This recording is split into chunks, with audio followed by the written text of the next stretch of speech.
ವಕ್ಫ್ notice ವಿಚಾರದಲ್ಲಿ BJP ವಿರುದ್ಧ ಕೊಡಗು ಜಿಲ್ಲಾ ಕಾಂಗ್ರೆಸ್ ಸಮಿತಿ ಮಾಡಿರುವ ಆರೋಪಗಳಲ್ಲಿ ಸತ್ಯಾಂಶಗಳಿಲ್ಲ. ರಾಜ್ಯದಲ್ಲಿ ಅಧಿಕಾರದಲ್ಲಿರುವ ಕಾಂಗ್ರೆಸ್ ಸರ್ಕಾರವೇ ಈ ಗೊಂದಲಗಳಿಗೆ ನೇರ ಹೊಣೆ ಅಂತ ಕೊಡಗು ಜಿಲ್ಲಾ ಬಿಜೆಪಿ ಅಸಮಾಧಾನ ವ್ಯಕ್ತಪಡಿಸಿದೆ. ನಗರದಲ್ಲಿ ಸುದ್ದಿಗೋಷ್ಠಿಯಲ್ಲಿ ಮಾತನಾಡಿದ ಜಿಲ್ಲಾ ಬಿಜೆಪಿ ಅಧ್ಯಕ್ಷ ನಾಪಂಡ ರವಿ ಕಾಳಪ್ಪ, ವಕ್ಫ್ ನೋಟಿಸ್ ವಿಚಾರವನ್ನ ಮುಂದಿಟ್ಟುಕೊಂಡು ಬಿಜೆಪಿ ಅಶಾಂತಿಯನ್ನ ಮೂಡಿಸ್ತಾ ಇದೆ ಎಂದು ಕಾಂಗ್ರೆಸ್ ಹೇಳ್ತಾ ಇದೆ. ಬಡವರ ಹಾಗೂ ರೈತರ ಪರ ಬಿಜೆಪಿ ಸದಾ ಹೋರಾಟವನ್ನ ನಡೆಸುತ್ತೆ. ಇನ್ನು ಮುಂದೆಯೂ ಹೋರಾಟವನ್ನ ನಡೆಸಲಿದೆ.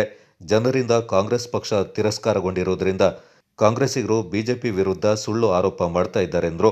ಮಾಜಿ ಸಂಸದ ಪ್ರತಾಪ್ ಸಿಂಹ ಅವರು ತಮ್ಮ ಅವಧಿಯ 10 ವರ್ಷಗಳಲ್ಲಿ ಮತ್ತು ಬಿಜೆಪಿಯ ಮಾಜಿ ಶಾಸಕರು ಕಳೆದ 25 ವರ್ಷಗಳಲ್ಲಿ ಕೊಡಗು ಜಿಲ್ಲೆಯಲ್ಲಿ ಮಾಡಿರುವ ಅಭಿವೃದ್ಧಿ ಕಾರ್ಯಗಳ ಬಗ್ಗೆ ಬಹಿರಂಗ ಚರ್ಚೆಗೆ ಬಿಜೆಪಿ ಸಿದ್ಧವಿದೆ ಎಂದು ಸ್ಪಷ್ಟಪಡಿಸಿದರು.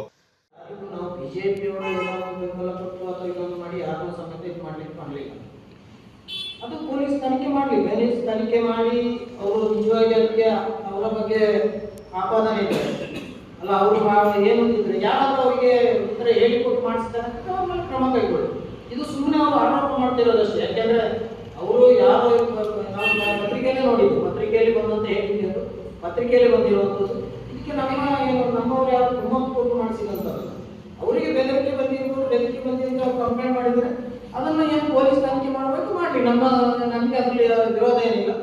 ನೈಜಾಂಶ ಏನಿದೆ ಅದ್ರ ಬಗ್ಗೆ ಕ್ರಮ ಕೈಗೊಳ್ಳಿ. ಸುಮ್ಮನೆ ಮಾಡಿದರೆ ಅವ್ರ ಮೇಲೆ ಕ್ರಮ ಕೈಗೊಳ್ಳಿ, ಅಥವಾ ಅವರಿಗೆ ಬೆದರಿಕೆ ಹಾಕುವಂಥದ್ದು ಇನ್ನೊಂದು ಮಾಡಿ ನಿಜವಾಗಿದ್ದರೆ ಏನು ಬೆದರಿಕೆ ಆಗಿದ್ರು ಅವ್ರ ಮೇಲೆ ಕ್ರಮ ಕೈಗೊಳ್ಳೋದು ಮಾಡಲಿ. ಇದ್ರ ಯಾವ ವೈಯಕ್ತಿಕ ವಿಚಾರಗಳನ್ನು ಸಹ ತಂದು ಪಕ್ಷದ ಮೇಲೆ ಹೇಳೋದನ್ನು ನಾವು ಒಪ್ಪೋದಿಲ್ಲ. ಇದರಲ್ಲಿ ಬಿಜೆಪಿಯನ್ನ ಒಟ್ಟು ಮಾಡೋದನ್ನು ನಾವು ಒಪ್ಪೋದಿಲ್ಲ. ಏಕೆಂದರೆ ಯಾವುದೇ ರೀತಿಯಲ್ಲಿ ಹಿಂದಿನ ಬಿಜೆಪಿ ಸರ್ಕಾರ ಇರುವಾಗ ರಾಜ್ಯದಲ್ಲಿ ಕಲಹಗಳೇ ಆಗಲಿಲ್ಲ. ಒಳ್ಳೆಯ ರೀತಿಯಲ್ಲಿ ಶಾಂತ ರೀತಿಯಲ್ಲಿ ನಾವು ಮತ್ತು ಎಲ್ಲ ಸಮಾಜದ ಬಾಂಧವರು ಒಟ್ಟಿಗೆ ಇದ್ದೆವು. ಕೋಮುಗಾರನ್ನು ಸೃಷ್ಟಿ ಮಾಡುವುದು ಇವರು ಇವತ್ತು. ಯಾಕೆಂದ್ರೆ ಈ ವಕ್ಫಿನ ವಿಚಾರ, ಇತರ ವಿಚಾರಗಳನ್ನು ತಗೊಂಡು ಜನರ ರೈತರ, ಬಡವರ, ಎಲ್ಲ ವರ್ಗ, ಸಾಮಾನ್ಯ ವರ್ಗದವರ ಒಂದು ಅವರ ಪ್ರೀತಿ ವಿಶ್ವಾಸವನ್ನು ಕಳ್ಕೊಂಡಿದ್ದಾರೆ. ಮುಂದಿನ ಬಾರಿಗೆ ಮತ್ತೆ ಕಾಂಗ್ರೆಸ್ ಬರೋದಿಲ್ಲ ಅಂತ ಹೇಳುವಂಥದ್ದನ್ನ ಲೋಕಸಭಾ ಚುನಾವಣೆಯಲ್ಲೂ ಸಾಬೀತಾಗಿದೆ.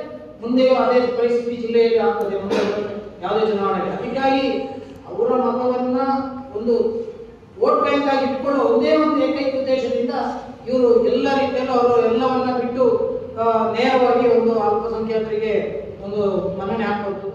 ಗೋಷ್ಠಿಯಲ್ಲಿ ಬಿಜೆಪಿ ಜಿಲ್ಲಾ ಪ್ರಧಾನ ಕಾರ್ಯದರ್ಶಿಗಳಾದ ವಿಕೆ ಲೋಕೇಶ್, ಮಹೇಶ್ ಜೈನಿ, ಚಲನ್ ಕುಮಾರ್, ವಿರಾಜಪೇಟೆ ಮಂಡಲ ಅಧ್ಯಕ್ಷ ಸುವೀನ್ ಗಣಪತಿ ಹಾಗೂ ಮಡಿಕೇರಿ ನಗರಾಧ್ಯಕ್ಷ ಉಮೇಶ್ ಸುಬ್ರಹ್ಮಣಿ ಪಾಲ್ಗೊಂಡಿದ್ದರು.